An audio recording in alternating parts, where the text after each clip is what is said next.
he's like anybody else who works anywhere. See him on the street, you're not going to say, oh, this guy must be a CEO of a major corporation that changed the tide of the Port of Tacoma and the city of Tacoma. You're not going to say that. Once you get to know him, you'll see why that happened. Everybody here has their expertise, and that expertise is allowed to flourish under Karl's leadership. If you don't have teamwork and you don't have people that buy into it, you're not going to get the job done. And I think that nurturing attitude that Karl and Jim have here, it just flows all the way down.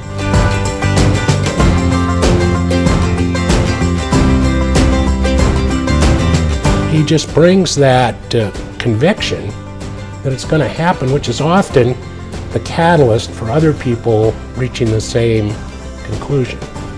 He recognized that when he was a member of the East Side Boys Club, others were members of the other side, the North End, the South End, and the Central End. He felt that we were too weak by being individuals, and we could be stronger clubs if we became one. So he enabled us to forget our own territory and become one. And out of that was the birth of the South Sound Boys and Girls Club.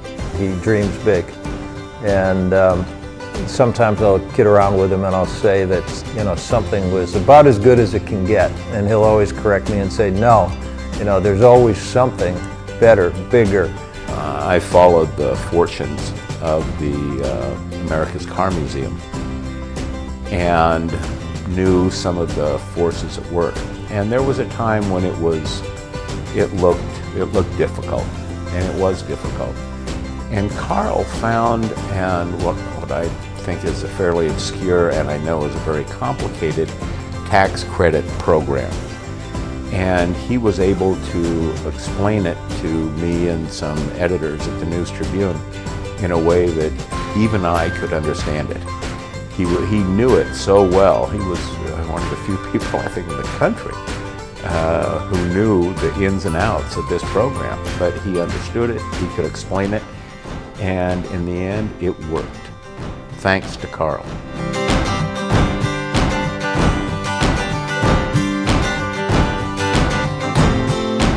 He's not content with the status quo.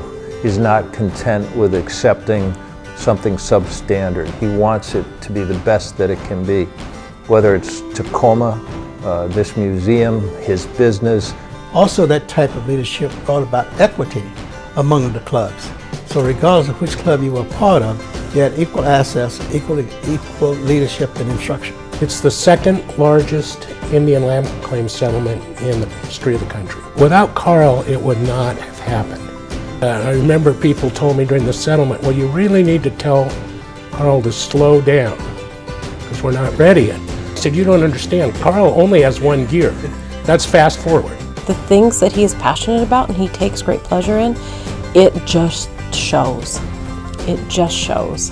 When he gives his commitment, he means it. Gives his word, he means it. And when he gives you his friendship, he means it. The more I know Karl and get to know him as a friend, the more things I find out that he's involved with. Good luck getting him to talk about that. He's not gonna raise his own sails at all. Out of all the years we've known each other, all those years, Karl has probably called me 30 or 40 times on different things. Never for himself or his company. Not once in 30 years.